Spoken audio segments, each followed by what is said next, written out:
Hello everyone, Dr. Mad here. Let's get mad about poetry. So this course is on the power and conflict cluster, and this video is an overview. So there you can see the list of poems. So there are 15 poems in the anthology. The word anthology means a collection of poems by different poets, whereas the word collection is used when they are by the same poet. You don't need to know that for GCSE poetry, but it's just a useful word to know. Now, it's absolutely critical that you do well in poetry because it is worth 40% of GCSE English literature, 20% for the anthology, and 20% for unseen poetry. The skills that you learn during your study of the anthology are the same as for unseen poetry, so you are killing two birds with one stone. In fact, given that Shakespeare's writing is very poetic, everything you learn in poetry will help you with Shakespeare also. Furthermore, given that most writers use poetic techniques, you can see that poetry skills will help you with 60 to 100% of your literary syllabus. In fact, even for GCSE English language, where you have to analyze language, quite often those are the same skills that you learn when analyzing poetry. Okay, so you must do well in poetry. Now, the order of the poems in the anthology are roughly in date order. So these are two good reasons to study them in that order. In other words, it makes sense to study them in the order of the anthology because that's also roughly the date order. Not exactly, but roughly. However, remember that in the exam, you have to compare two poems, and the best pairings are not always the ones that are closest in date, although that does sometimes make sense also. So this course will cover them in order of main theme, but in date order within this theme. Okay, and that will make more sense in a minute. So before we talk about pairings and so on, let's just talk about power and conflict, the name of this cluster.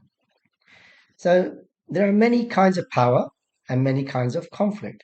Conflict basically means an argument, yeah? Could be physical, could be mental, emotional. Power can be to do with wealth, with money, with class, with gender, okay? It can be conflict can be between different peoples, between countries, between people and nature. It can be internal or external, and I'll explain what that means in a minute. Conflict can range from war between countries to fighting or arguing between couples, or it can be against nature.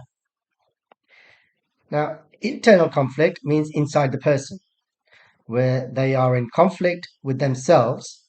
And obviously, this means mental or emotional conflict, although that can have physical symptoms as well.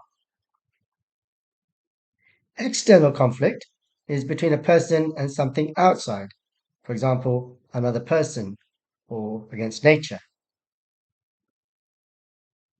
Okay, so in terms of the pairings, it's entirely up to you how you want to pair the poems, and your teacher, your normal classroom teacher, will have ideas as well.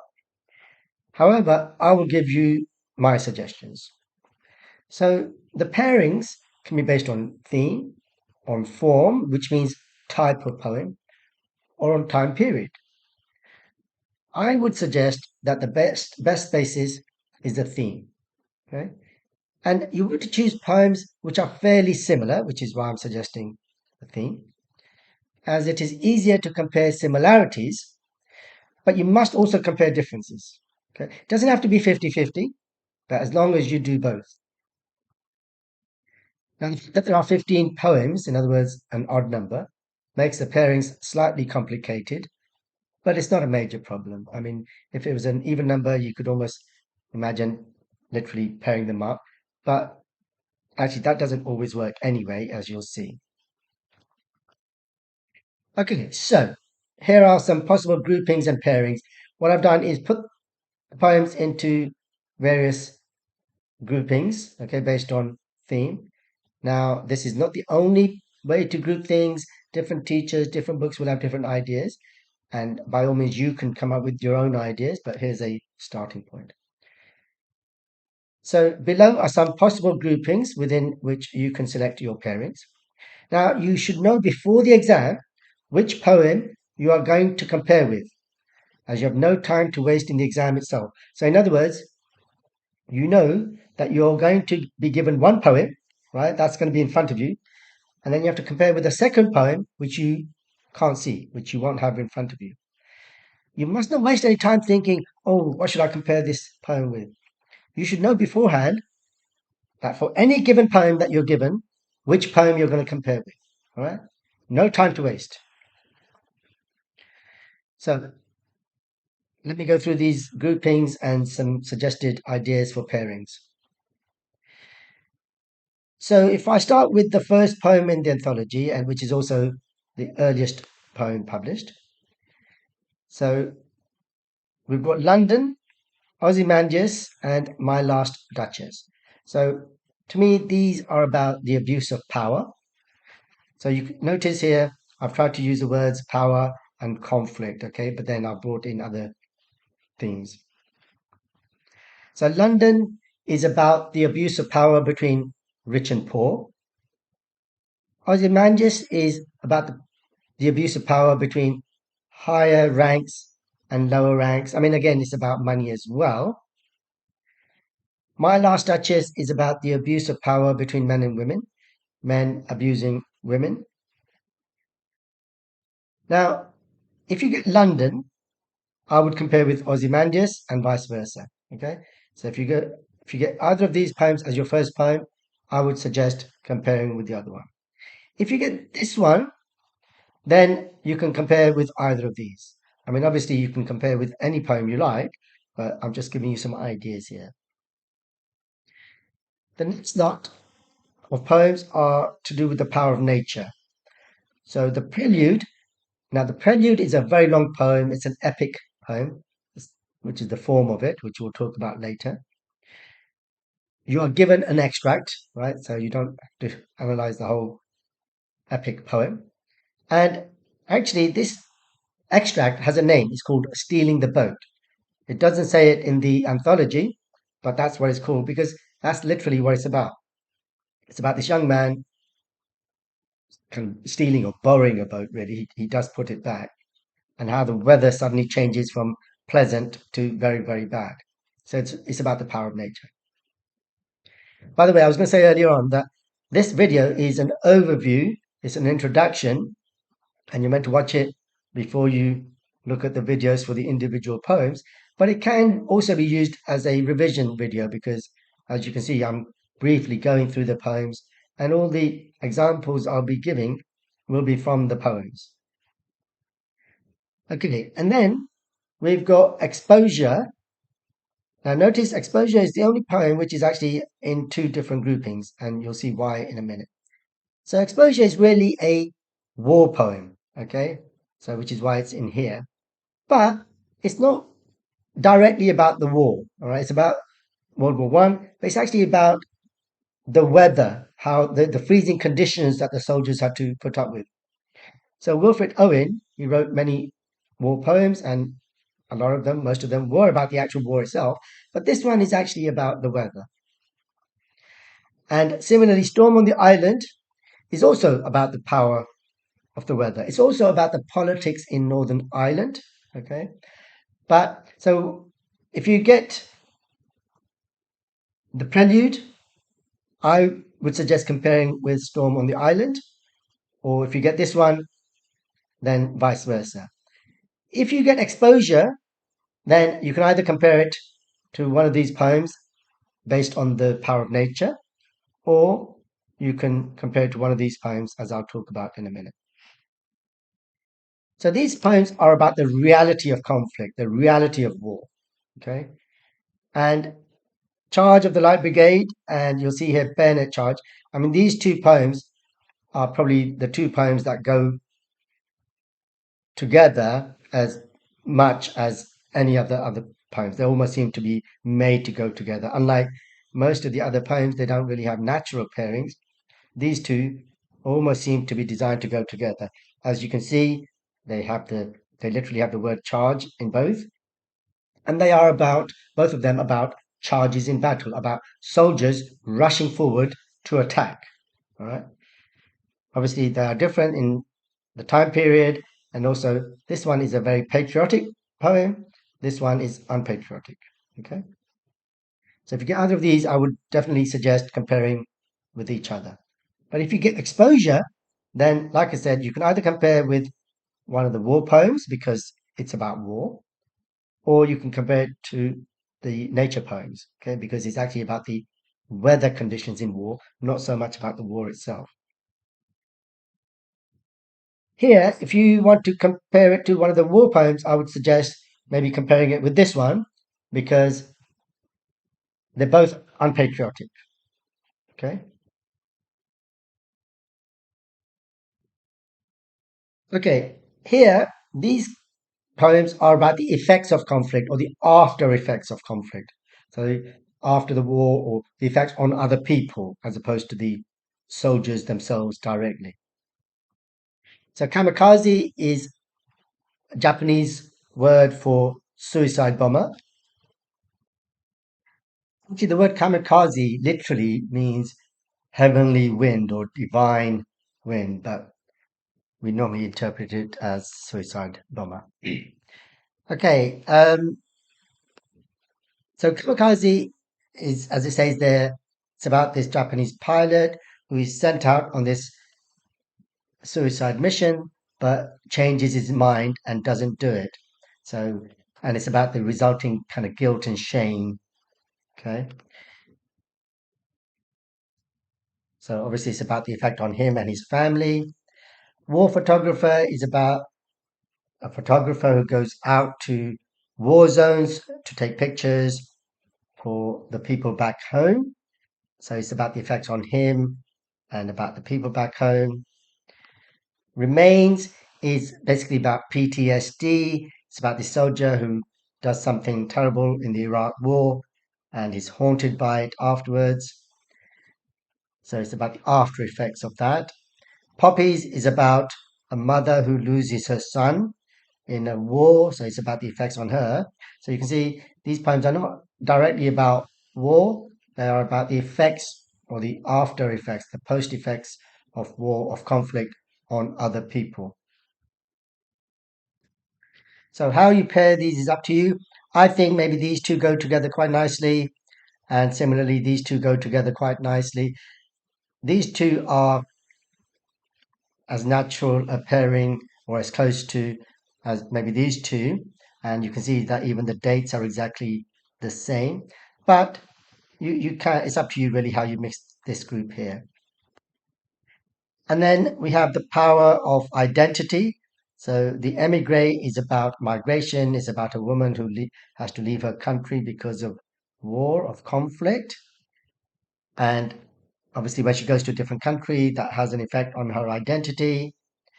Checking out the history is also about identities, about Black people not being taught their history and instead being taught European history. So I think these two poems go well together. If you get either of these, you could compare with the other one. Now this one here is the odd one out. It's a very confusing, strange, ambiguous poem. So the word tissue can mean tissue paper, right? And actually, the poem is about paper. It's about the power of paper, if you like, the fact that everything is recorded on paper. And obviously, paper is used for books and so on, and books and literature can affect identity, which so it's very hard to know what the actual theme of this poem is. But generally speaking, people tend to put it under identity, which is what I've done here. So it's about the power of paper, which leads on to identity. It's also the other meaning of the word tissue is human flesh, right? So in terms of human flesh and the body, so it's about the power of the human body, and obviously the human body itself also links to the theme of identity. So I think it's unlikely, but this is a very, very confusing poem. I think it's unlikely you would get this as your main poem, but you never know. So therefore, just in case, you do need to know the poem. And if you get it, I would suggest maybe comparing with one of these. If you don't actually get it as your main poem, then maybe just don't worry about it. I wouldn't necessarily recommend comparing any of these other poems with this poem. Although, if you are aiming for the highest grades, then the fact that it is such an ambiguous poem, it might be your chance to really impress the examiner. Okay, let's move on. Now, we're going to talk about forms of poems. So, form means type, okay, type or genre. So, there are many different forms, types of poem, but not all poems have a defined form, okay, so it doesn't work both ways. Sometimes a poem may have hints or features of a certain form, but may not entirely be of that form. Now, there are many different forms. We're not going to go through all of them. We're only going to go through the ones that actually appear in this anthology. So the anthology includes the following forms. A sonnet, which is perhaps the most famous type of poem, is a 14-line poem with a regular rhyme and rhythm scheme. For example, Ozymandias, okay? Now, if somebody asks you what is a sonnet, your initial response can just simply be that it's a 14-line poem, okay? It is a bit more complicated than that. For example, this thing here. But with this rhyme and rhythm scheme, I mean, quite often the poet deliberately will break that, will change that. Okay. So, anyway, that's a sonnet. A dramatic monologue is one person speaking, which could be their thoughts or they could be speaking out loud. So, for example, My Last Duchess, and in this case, the person is speaking out loud. A ballad is a poem that tells a story, for example, Charge of the Light Brigade. But, and this bracket point here is just for the people aiming higher and just as a matter of interest, really, you could argue that all poems tell some kind of a story, right? Anyway, that's just a rhetorical question there. Epic poem is a long poem. So, for example, the prelude, but remember that you only have to analyze an extract from the prelude.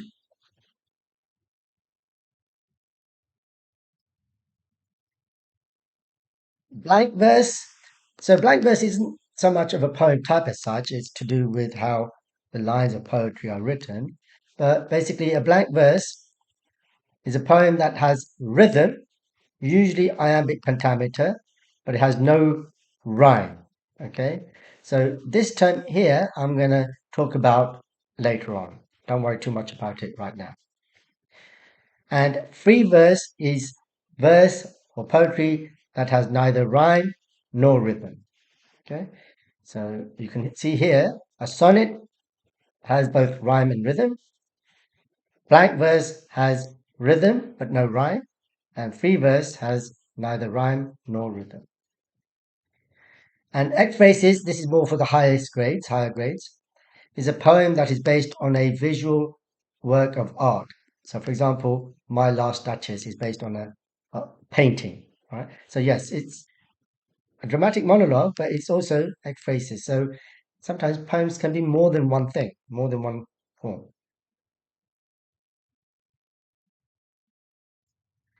Okay, I'm now going to go through techniques and terminology. So this video actually is more than one part to it, okay? And I'm duplicating here what I do in the lessons where I go through initially at kind of grade 4, 5 level, and then 6, 7, and then grade 8, 9, okay? So let's start with techniques and terminology for grades 4 and 5. So simile and metaphor you will have learned in primary school. A simile is an indirect comparison using like or as. For example, spits like a tame cat in Storm on the Island. And a metaphor is a direct comparison where you say something is something else or you imply that it's something else. So in this case, it's actually using the word is, but it doesn't always have to be like this. Space is a salva, and this is also from Storm on the Island. Personification is giving human qualities to non-human things. For example, smacking the belly out of the air and kind fires. So this is from bayonet charge. This is from exposure. So if you forget this word meaning, just think about this bit here, person. Yeah, human being. So giving human qualities to non-human things. Alliteration is the same sound, not the letter. Okay, this is a common mistake. It's about the sound. So for example, repeated. For example, lone and level and boundless and bare in Ozymandias. So for example, just going back to this, knife and nose are alliteration because even though knife starts with a K, it starts with the sound of N. Okay. An exclamation is an expression of feeling, usually but not always ending in an exclamation mark. For example, in Noble 600. So here we have an exclamation mark, but sometimes you don't have the exclamation mark, but it's still an exclamation. Listing or triplet is when many items are given. And just remember that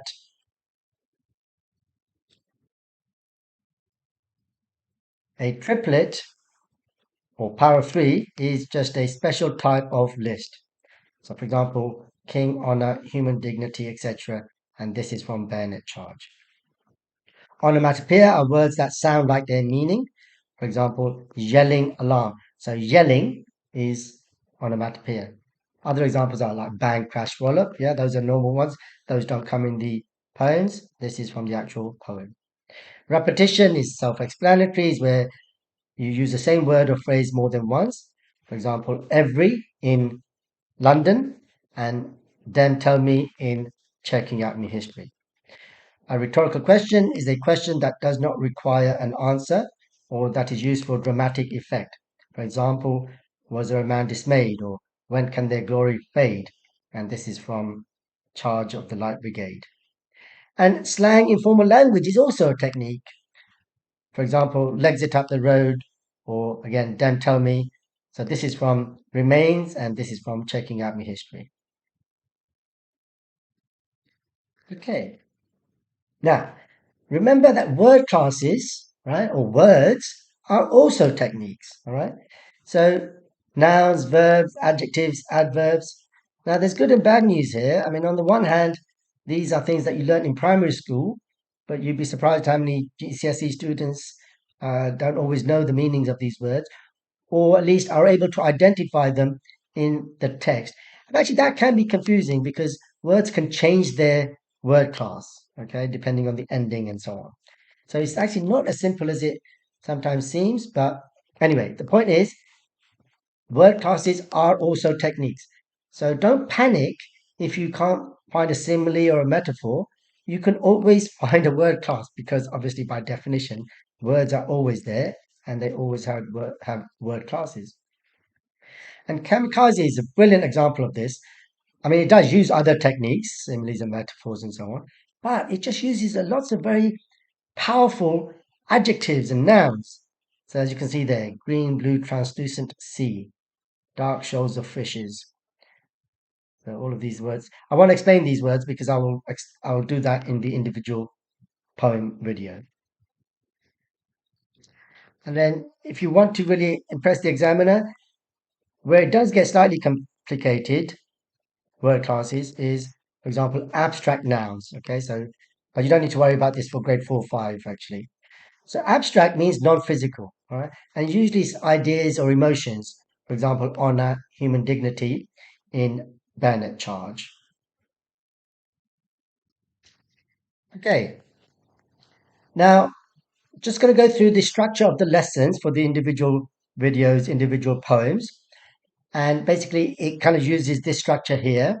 So AO1, to be able to read, understand, and respond to the poem using quotes and references.